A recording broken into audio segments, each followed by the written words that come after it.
संपूर्ण विश्व का कल्याण कर संपूर्ण जगत का उद्धार कर रहे हैं। कथा मंडप में विराजमान सभी संत, साधु, गुरुजन, ब्राह्मण जन, तपस्वी जन, जिन्होंने 5 दिवसीय शिव महापुराण की कथा को नागपुर नगर की इस पवित्र भूमि पर श्रवण कर अपने जीवन को धन्य बनाया है। 5 दिवसीय शिव महापुराण की कथा में आज चतुर्थ दिवस है।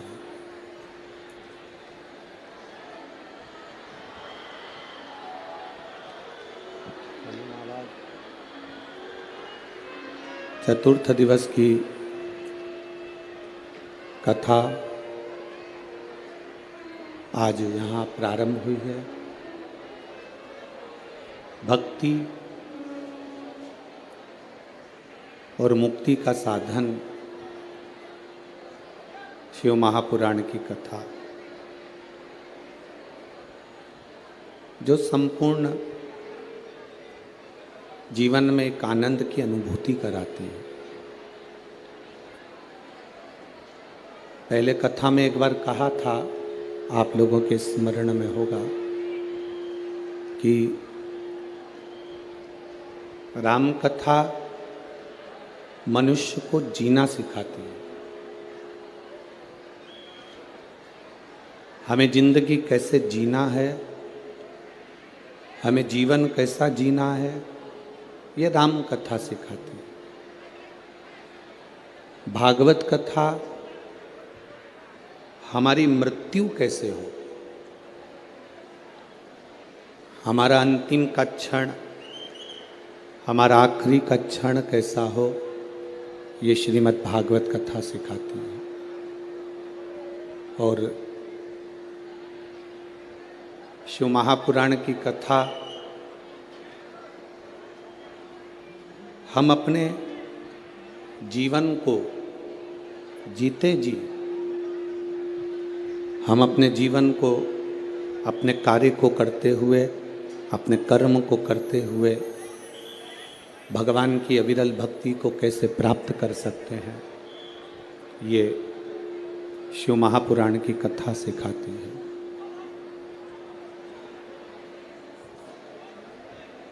कथा के पंडाल में पहुंच जाना एक अलग विषय है। कथा के पंडाल में पहुंच गए एक अलग विषय, पर कथा के पंडाल में पहुंचकर कथा का रस तत्व अपने जिंदगी में उतारना, ये एक अलग विषय।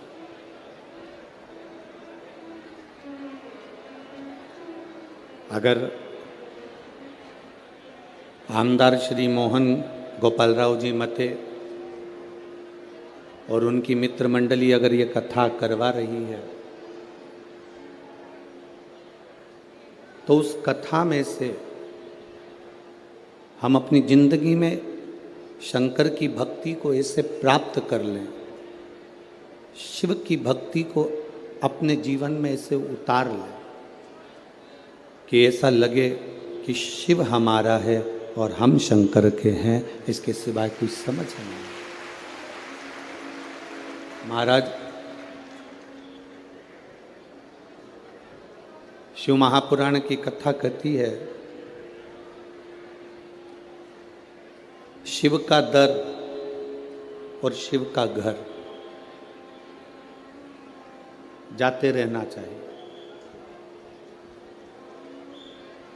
शंकर भगवान के मंदिर, शंकर भगवान की चौखट पर शंकर भगवान को 1 लोटा जल समर्पित करने, शिव के द्वार, शिव की चौखट तक जाते रहना चाहिए, जाना चाहिए।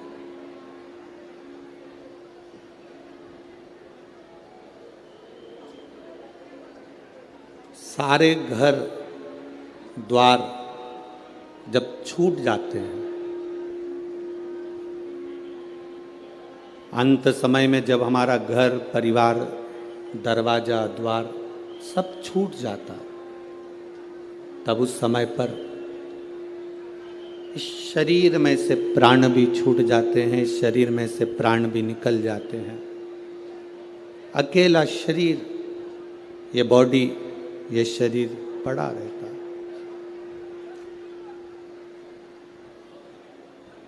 फिर इस शरीर को शंकर के दरवाजे तक लोग लेकर जाते हैं, शिव के द्वार तक लेकर जाते हैं।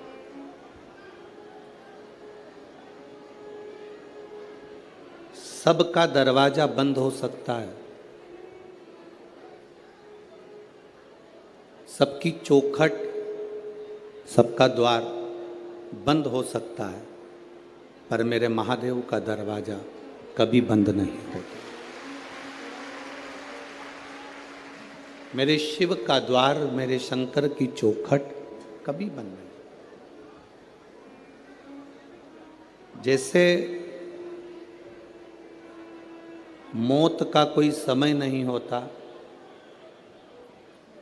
मृत्यु का कोई समय नहीं होता, शिव महापुराण की कथा कहती है, वैसा ही भगवान शंकर की भक्ति का कोई समय नहीं होता।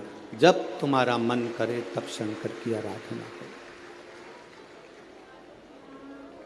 तेरी कृपा बिना ना हिले एक भी अणु, लेते हैं श्वास तेरी कृपा से तनो तनो।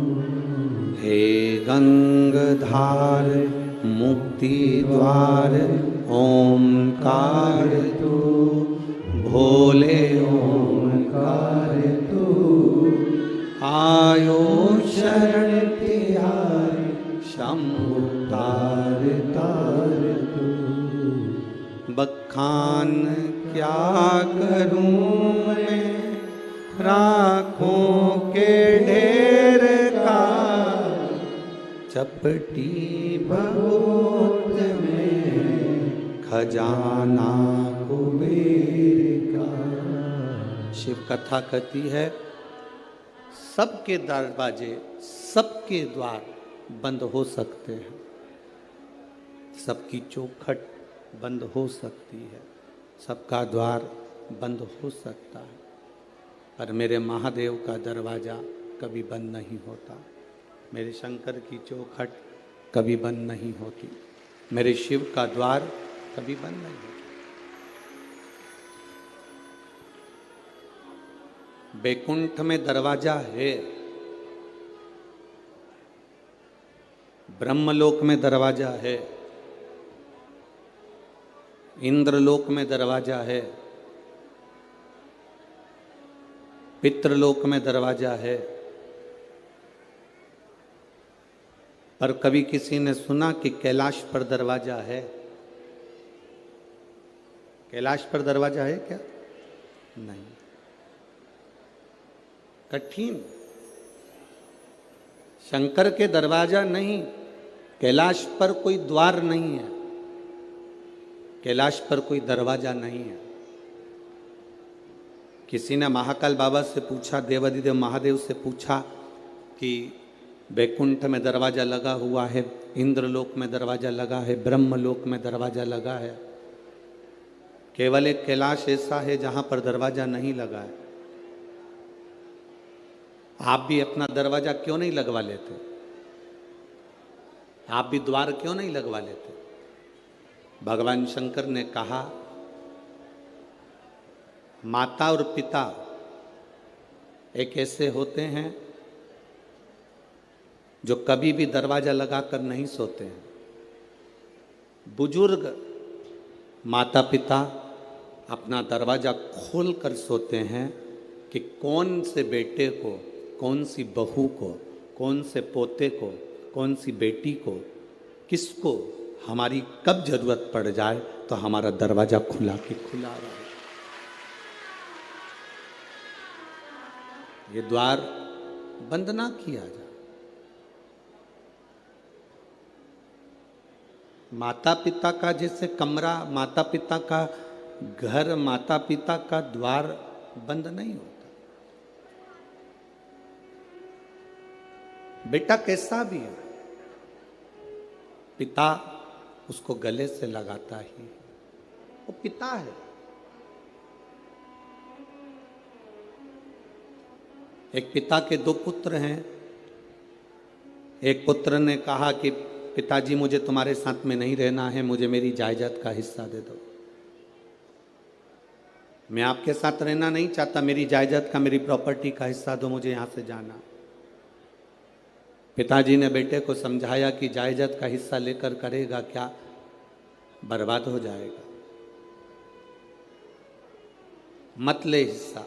नहीं नहीं, मुझे चाहिए। पिता ने जायदाद का हिस्सा दे दिया। अपनी प्रॉपर्टी के 3 हिस्से करे, एक अपने छोटे बेटे को, एक अपने बड़े बेटे को। एक हिस्सा पिता ने अपने पास में रखा। छोटा बेटा जायदाद का हिस्सा लेकर शहर चले गया।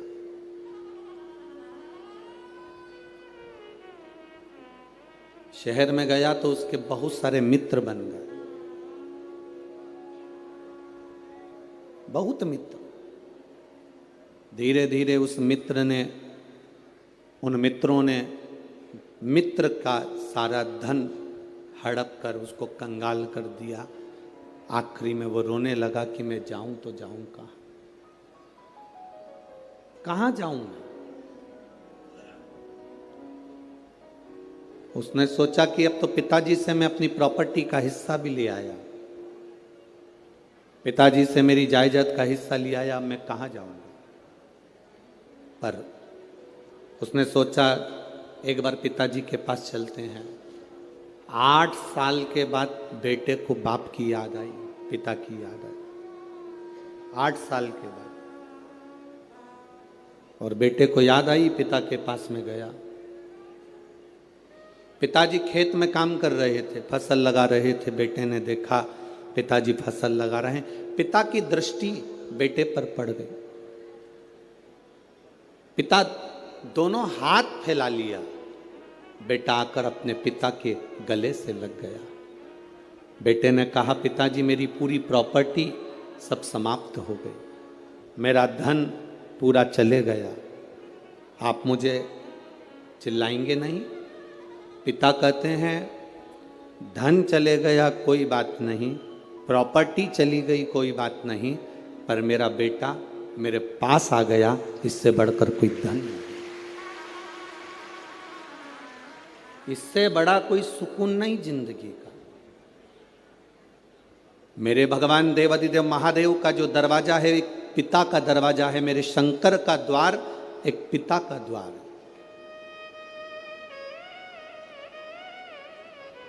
बेटा कैसा भी हो, बेटा किसी भी तरह का हो, तो भी मेरा शंकर, मेरा उघड़दानी, मेरा त्रिकालदर्शी, मेरा कैलाशी, मेरा अविनाशी, मेरा शिव उसको गले से लगा लेता है। अपने बेटे को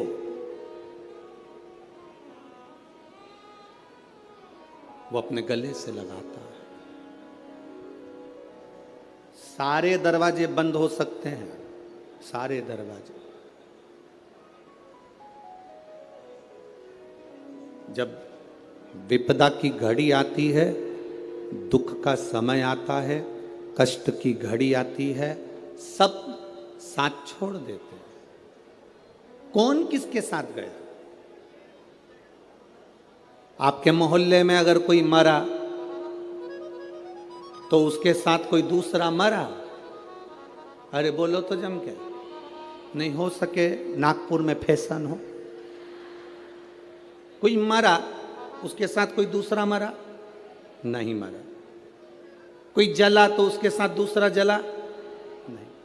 किसी का अंतिम संस्कार हुआ तो उसके साथ में कोई उसके परिचित ने कह दिया कि मुझे भी साथ में जला दो, नहीं, किसी के साथ कोई नहीं जाता। शमशान क्या है?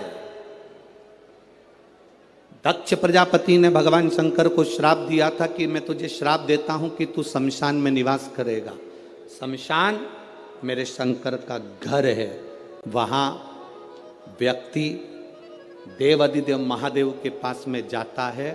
शंकर कहते हैं तू ये कभी मत सोचना कि तू अकेला है, जन्म हुआ गर्भ में भी मैं था, इसलिए लोग कहते हैं कि अंदर पिंड जैसा बच्चा, पिंड मतलब पिंडी, पिंडी मतलब शिव, जन्म हुआ तब भी शिव था, तभी भी शिव। जन्म के समय पर भी शंकर है, और जन्म के हमारे प्राण जब छूटे, हमारी मृत्यु जब हुई, तब भी कोई हो ना हो, मेरा देव अधिदेव महादेव शमशान में तुम अकेले नहीं, मेरा शिव तुम्हारे साथ है, मेरा शंकर तुम्हारे साथ है।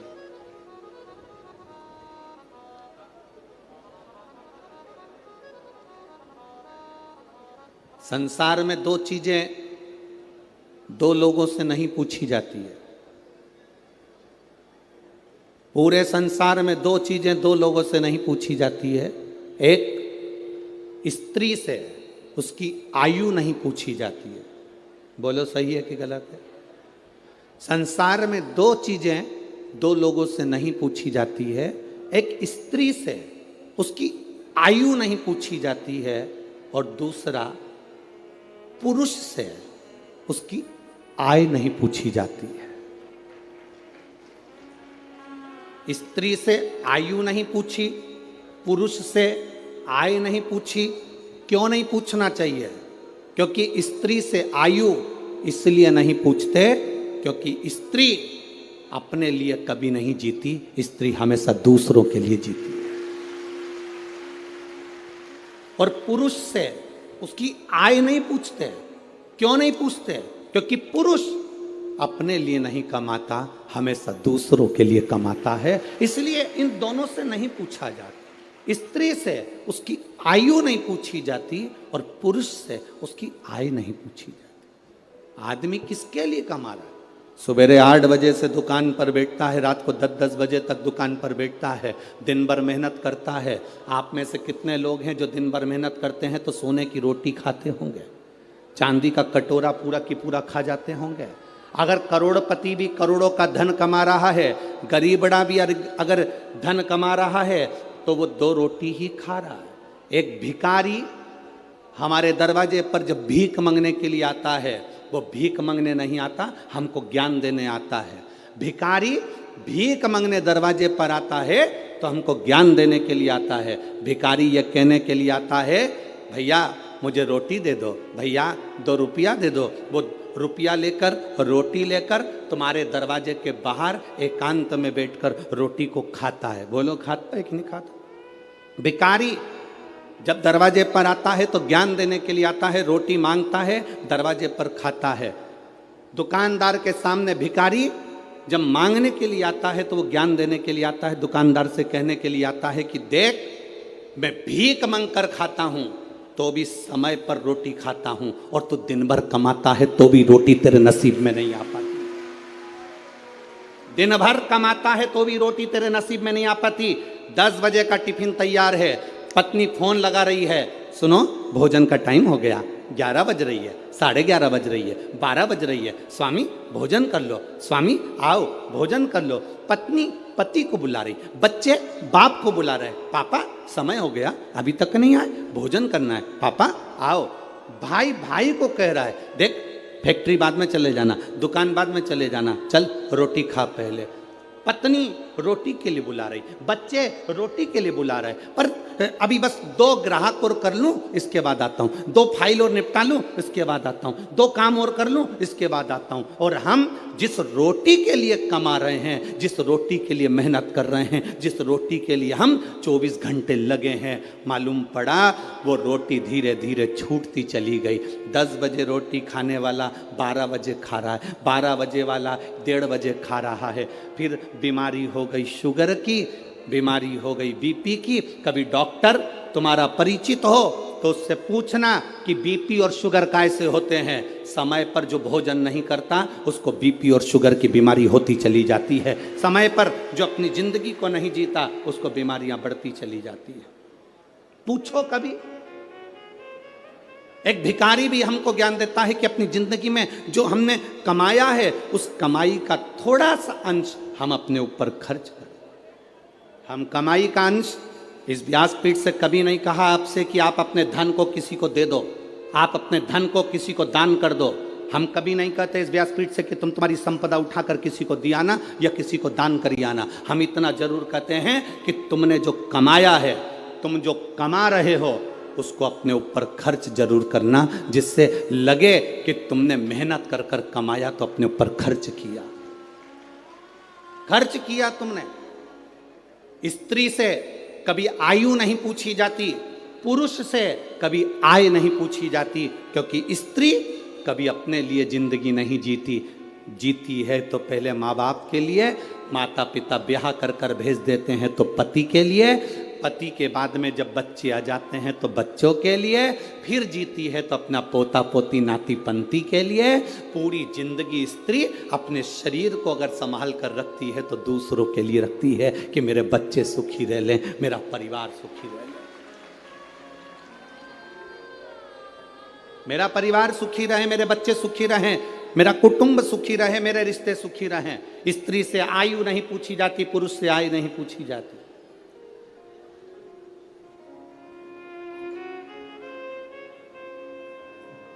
जो दूसरे के लिए जीता है उससे क्या पूछोगे, क्या पूछोगे?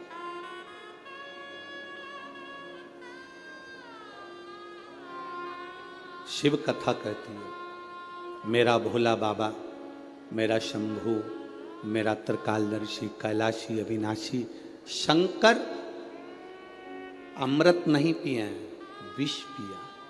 किसके लिए? दूसरों के लिए। शिव जी ने चंद्र धारण करा, किसके लिए? दूसरों के लिए। शंकर भगवान ने सर्प धारण करा, किसके लिए? दूसरों के लिए।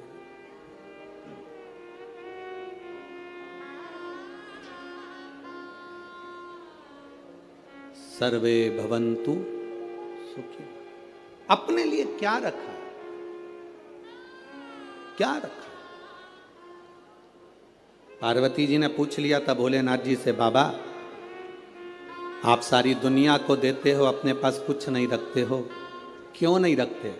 शिव जी कहते हैं, पार्वती मुझे रखने की जरूरत नहीं है, मैंने जिसको दिया है अगर वो उसका सही उपयोग करेगा तो उसका एक अंश मेरे पास आए। अगर उसने सही उपयोग करा तो उसका एक अंश मेरे पास में आएगा, मेरे करीब में पहुंचेगा। अगर वो सही उपयोग कर रहा है तो। आप किस चीज का सही उपयोग कर रहे हो? नयन दिए मेरे धर्मा बाबा ने दर्शन करने के लिए, इन नेत्रों से हम दिन भर अपने मोबाइल को, अपनी टीवी को देखते रहते हैं। श्रवण दिए भगवान ने कथा को सुनने के लिए, हम इससे कथा श्रवण नहीं कर पाते। मुख दिया मेरे दातार ने भजन करने के लिए, हम भजन नहीं कर पाते। पाँव दिए मंदिर तक जाने के लिए, हम जा नहीं पाते। हाथ दिए जनमानस की सेवा के लिए, हम सेवा नहीं कर पाते। शरीर का प्रयोग करा कहाँ? मुख का प्रयोग करा मदिरा पीने में, शराब के नशे में, गंदे नाली के पानी में। कान का प्रयोग करा निंदा और चुगली और गाली सुनने में। नेत्रों का प्रयोग करा गंदी चीजें देखने में। पाँव का प्रयोग करा गंदी जगह जाने में। हाथ का प्रयोग करा गंदी वस्तुओं को छूने में। हमने प्रयोग करा क्या?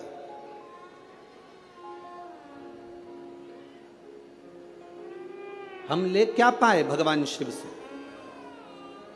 शंकर के मंदिर जाना,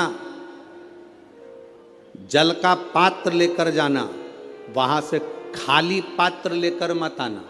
आपको पहले भी कथा में कहा, बोला था कि नहीं बोला था? शिव जी पे चढ़े हुए जल को थोड़ा सा झेल कर कलश में डालकर जरूर लेकर आना, उसका आचमन करना, घर में छींटना। शंकर के पास जाना तो कभी खाली वापिस मत आना। शिव कथा कहती है, अगर आप जल चढ़ाने नहीं भी गए, बिना लोटे के, बिना जल के, बिना बेलपत्र के, बिना धतूरे के, बिना शमी पत्र के, बिना चावल के दाने के भी आप शंकर के पास अगर पहुंच गए हो तो शंकर आपको कभी खाली नहीं भेजता, वो झोली भर कर ही भेजता। शिव भक्ति होती ही ऐसी है। शंकर भगवान की अविरल भक्ति का फल ही यही है। शंभु शरणे पड़ी मांगो घड़ी रे, दुख काटो दया करी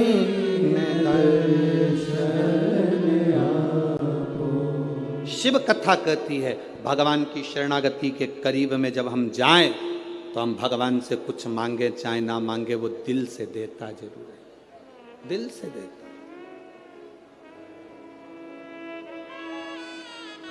आप लोगों से एक बात पूछे क्या, जवाब दोगे?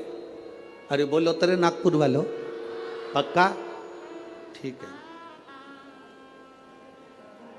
तुम्हारी आर्थिक स्थिति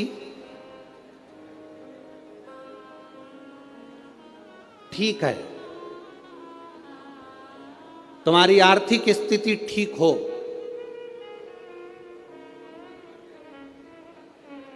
और मानसिक स्थिति ठीक नहीं हो तो आर्थिक स्थिति का कोई कारण, कोई अच्छा फल होगा क्या? जम के तो बोलो जरा।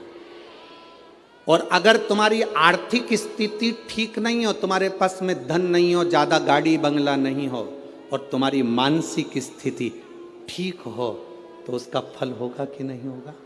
होगा ना।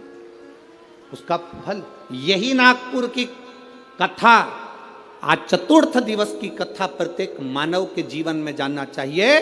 तुम्हारे घर में धन बढ़े चाहे ना बढ़े, पर तुम्हारा मन और तुम्हारी बुद्धि, चित्त तुम्हारा अच्छा होना चाहिए, तो तुम्हारा धन अपने आप बढ़ जाए। आर्थिक स्थिति ठीक हो और मानसिक स्थिति ठीक नहीं हो तो धन का क्या करोगे? पैसा क्या खाओगे कि डनलप के गद्दे को छाती पे धर के ले जाओगे? क्या करोगे उस धन का? आर्थिक स्थिति से ज्यादा जरूरी है मानसिक स्थिति ठीक होना। मन ठीक नहीं है, दिमाग ठीक नहीं है, बुद्धि ठीक नहीं है, चित्त ठीक नहीं है, तो करोड़ों का धन अलमारी में भरा रहे तो उसका मतलब क्या? क्या मतलब? सारे देवताओं में, 33 कोटि देवी देवताओं में, सारे देवताओं की आर्थिक स्थिति बिल्कुल ठीक है। करोड़ों का धन है, संपदा है, सुख है, वैभव है।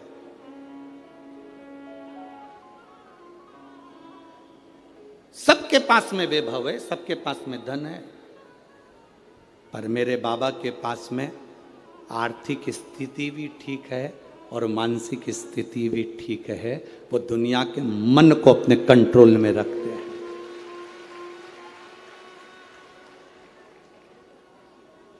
एक बार लक्ष्मी जी ने नारायण से कहा था, प्रभु आपका और हमारा झगड़ा होता रहता है, आपका और हमारा विवाद होता रहता है, आप हमारे पति, हम आपकी धर्म पत्नी और विवाद करते हैं। ब्रह्माणी ब्रह्मा जी से कहती, आप और हमारा विवाद होता रहता है। धन बढ़ गया पर घर में सुख भी तो होना चाहिए।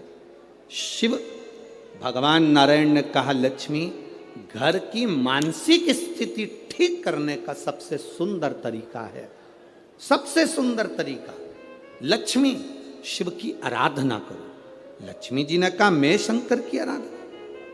हां। लक्ष्मी जी ने कहा, आप कह रहे हो बिल्कुल सही है। मेरी मां, लक्ष्मी जी की मां का नाम क्या था? भगवान नारायण की सासू का नाम क्या था? ख्याति देवी। क्या नाम था? ख्याति देवी।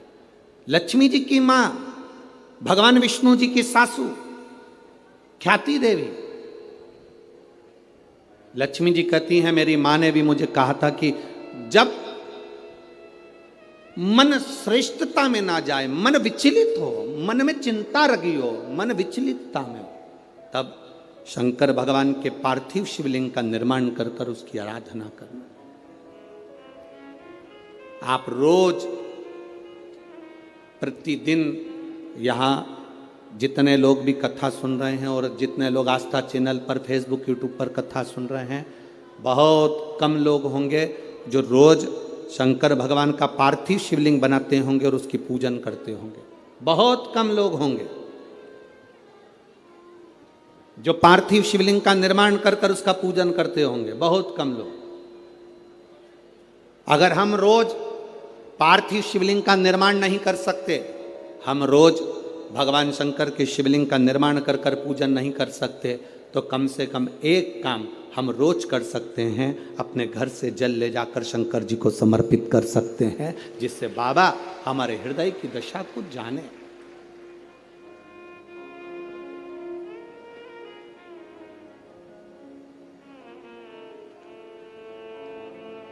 आज का जीवन कैसा हो गया?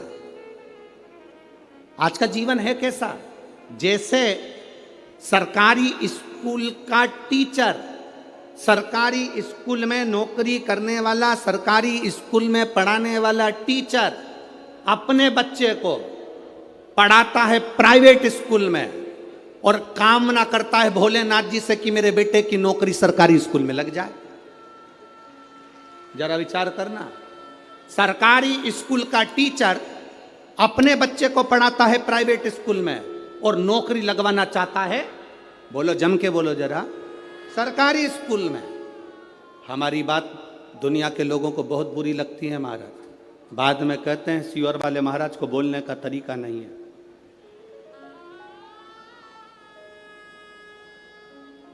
तो तुम जिस दिन तरीके पे आ जाओगे तो हम भी तरीके से बोलना प्रारंभ कर देंगे, उसमें क्या दिक्कत है, उसमें क्या टेंशन? सरकारी स्कूल में पढ़ाने वाला टीचर, सरकारी स्कूल का प्रिंसिपल, सरकारी स्कूल में पढ़ाने वाला टीचर अपने बच्चे को पढ़ाता है प्राइवेट स्कूल में और बेटे की नौकरी लगवाना चाहता है सरकारी स्कूल में। कारण उसको स्कूल की पढ़ाई का अंदाजा है, उसको स्कूल की कमाई का भी अंदाजा है, इसलिए वो नौकरी सरकारी चाहता है। अगर तू अपने बेटे को सरकारी नौकरी चाहता है तो अपने बेटे को सरकारी स्कूल में पढ़ाना भी चाहिए, पढ़ाना भी चाहिए। जब तुम अपने बच्चे को सरकारी स्कूल में पढ़ाओगे तो तुम्हें मालूम पड़ेगा कि हमें किस तरह से बच्चे को पढ़ाना है, हमें कितना ज्ञान देना है, कितनी प्रबलता देना है, कितनी विद्वत्ता देना है। एक साइंटिस्ट पहले अपने साइंटिस्ट बनने वाला पहले धीरे धीरे धीरे धीरे प्रैक्टिकल कर करके तब जाकर साइंटिस्ट बनता है। आप भी जब अपने ऊपर अमल करोगे तब मालूम पड़ेगा कि जिंदगी की दौड़ में हमें कितने आगे निकलना है, कितने पीछे हम जा रहे हैं।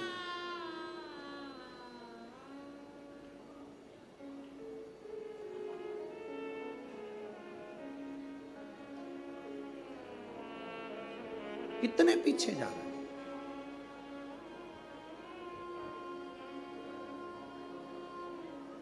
कितना विचित्र संसार हो गया, जरा विचार करिएगा।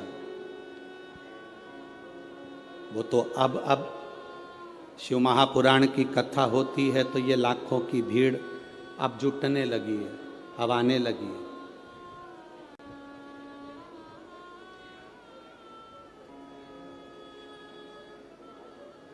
बहुत कठिन है महाराज, बहुत कठिन। भक्ति में मन लगाना, भगवान की भक्ति में जुड़ना, अपने आप को शिव तत्व की ओर लेकर जाना बहुत कठिन है।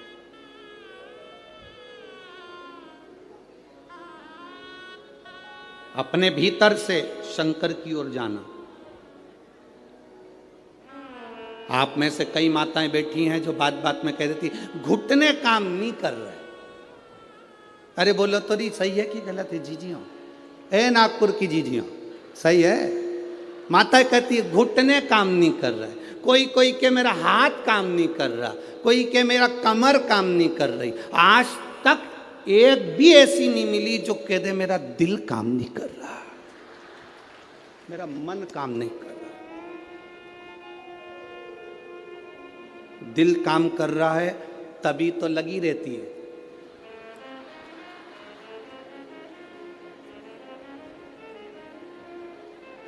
घुटना भले काम नहीं करे पर दिल,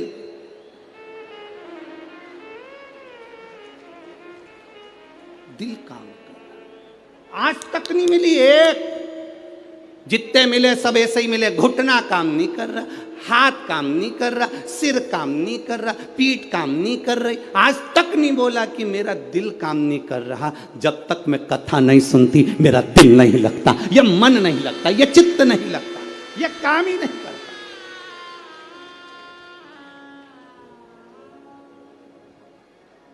ये दिल नहीं लग रहा, ये मन नहीं लग रहा।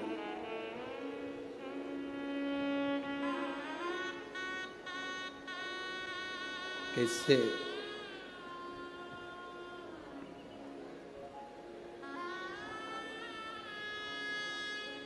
भगवान शंकर की भक्ति के बिना ये मन कैसे लग जाए, कैसे लग? अरे खानो नहीं भावे मने पीनो नहीं भावे, दौड़ दौड़ मन